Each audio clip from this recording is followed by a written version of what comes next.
बच्चों, जो वीडियो बनाई गई उसमें शायद थ्योरी सही तरीके से नहीं आ सका, तो आप लोग इस थ्योरी को देखें और जो नोट है उस नोट को याद करें और एग्ज़ाम में लिखने की कोशिश करें जिससे आपको अच्छा नंबर मिल सके। इसके बाद देखिए आपका जो सेकंड पेपर है थ्योरी का, वो भी यहीं पर मैंने सॉल्व कर दिया है। उसकी भी वीडियो आपके सामने जल्दी लोड करेंगे। देखिए ये दिया गया है 2023 का सेकंड सेट, जिसमें ऑब्जेक्टिव था कि सोडियम तथा पोटेशियम ठंडे जल से हाइड्रोजन गैस विस्थापित करते हैं। क्वेश्चन में आता है कि वो कौन सी धातु है जो ठंडे जल से हाइड्रोजन गैस विस्थापित करती है, तो उसका जवाब सोडियम या पोटेशियम दोनों में हो सकते हैं। जो दिया रहे सोडियम या पोटेशियम वही आपको सॉल्व करना है। दूसरा, एल्कीन का आता है कि सूत्र कौन सा है, तो उसके लिए आपको फार्मूला याद रखना होगा कि एल्केन का सामान्य सूत्र CnH2n होता है, जहाँ n नंबर ऑफ कार्बन होता है। जैसे एग्जांपल में हमने 2 कार्बन लिया है तो 2 का दुगना 4 हाइड्रोजन होता है, तो सिंपल में भी हम लिख सकते हैं कि C2H4 या CH2 डबल बॉन्ड CH2, क्योंकि एल्केन में डबल बॉन्ड पाया जाता है। तीसरा क्वेश्चन आ सकता है कि कौन सा वह विलयन होता है जो लाल लिटमस पेपर को नीला कर देता है, तो लाल लिटमस पेपर को नीला करने वाला जो विलयन होता है वो क्षारीय विलयन होता है या वह क्षार कहलाता है, जिसका मान पीएच वैल्यू पर 7 से अधिक होता है। अगला क्वेश्चन आया था कि क्लोरीन में कौन से बांड पाए जाते हैं, तो क्लोरीन अणु में एकल सह संयोजी आबंध पाया जाता है, अर्थात क्लोरीन और क्लोरीन के बीच में सिंगल बॉन्ड पाया जाता है।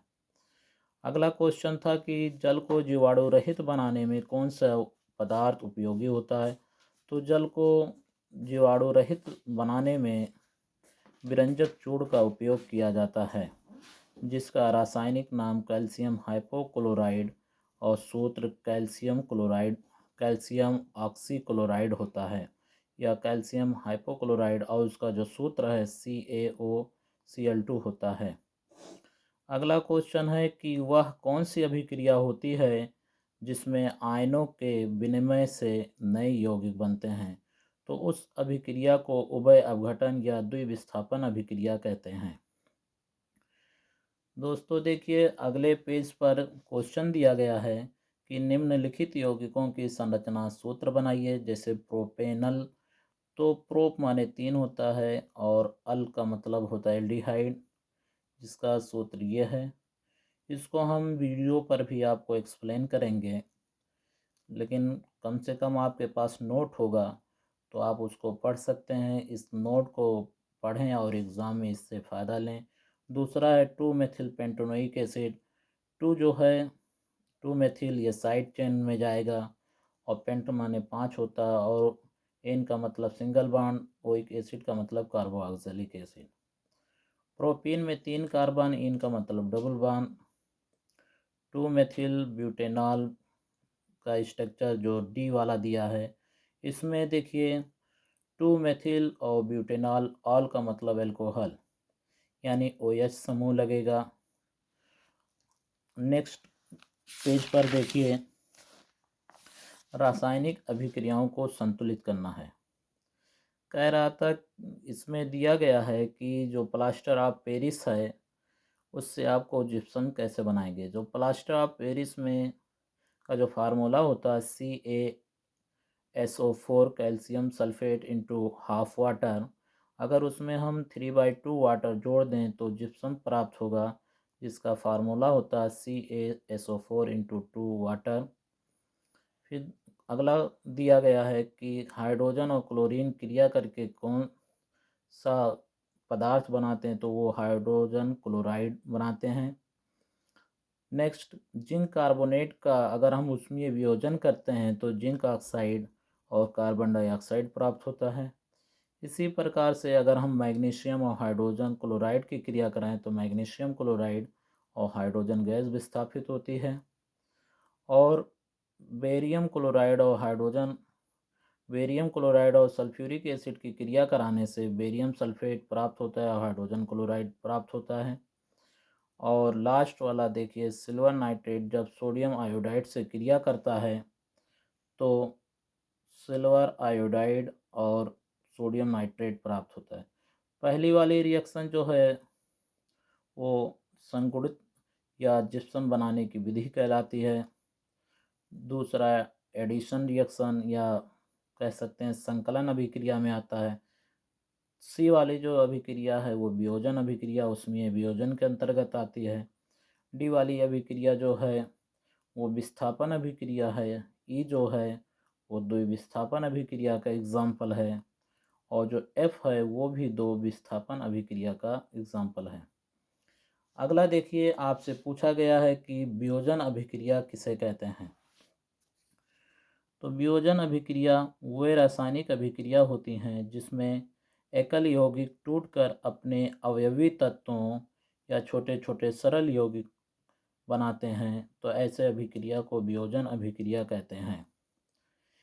यदि वियोजन अभिक्रिया गर्म करने पर होती है तो उसे ऊष्मीय वियोजन कहते हैं। जैसे प्रयोगशाला में पोटेशियम क्लोरेट का ऊष्मीय वियोजन करने पर ऑक्सीजन गैस प्राप्त होती है। यानी अगर हम 2KClO3 को गर्म करेंगे तो पोटेशियम क्लोराइड प्राप्त होगा और ऑक्सीजन गैस प्राप्त होगी।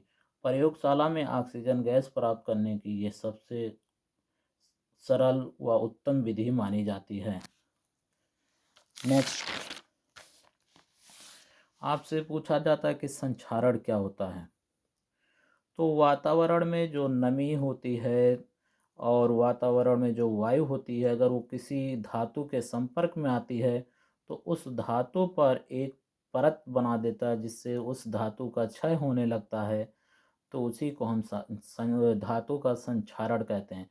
जैसे आपका है लोहा। लोहा जब वायु और नमी के संपर्क में आता है, जैसे बरसात वाले दिन में जब छड़ किसी खुली जगह पर रखा होता है, लोहा खुली जगह पर रखा होता है, तो उस छड़ पर लाल भूरे रंग की एक परत बनने लगती है जिसको हम जंग कहते हैं। जंग का जो फार्मूला होता है Fe2O3 × X वाटर होता है। इसी प्रकार से जो लगातार सिल्वर का आभूषण पहनते हैं और पानी के संपर्क में होते हैं तो वो धीरे धीरे जो सिल्वर वाला आभूषण होता है वो काला पड़ने लगता है। वो काला इसलिए पड़ता है क्योंकि उस पर सिल्वर सल्फाइड की परत चढ़ने लगती है। नेक्स्ट क्वेश्चन दिया है यसद लेपन। यसद लेपन ये टिप्पणी में आता है कि लोहे की परत को जस्ता मतलब होता है जिंक। अगर लोहे की सतह पर जस्ते की एक पतली परत चढ़ा दी जाए, इसके संक्षारण को रोक सकते हैं। इसी प्रक्रिया को यसद लेपन कहते हैं। यानी अगर हम बात करें कि संक्षारण को रोकने के लिए अगर किसी धातु पर या लोहे पर जिंक की पालिश कर दी जाए तो उसी प्रक्रिया को यसद लेपन कहते हैं। जिंक की सतह पर बेसिक जिंक कार्बोनेट की कठोर परत बन जाने के कारण लोहा और जिंक दोनों का संक्षारण सुरक्षित हो जाता है। तो दोस्तों, जैसा कि ये बात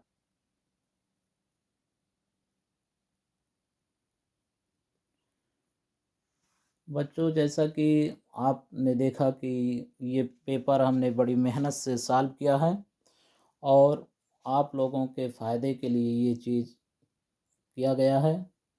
तो हमें भी उम्मीद है कि आप भी हमारा कोऑपरेट करेंगे, दिल अफजाई करेंगे, ताकि हम आपका पूरा पेपर जो 2023, 2022, 2021 यूपी बोर्ड में आया है उसको सॉल्व कर सकें और आप लोगों तक पहुंचाएं।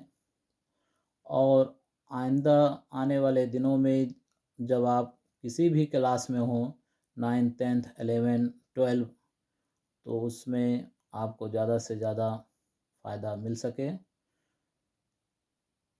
Thank you. जय हिंद।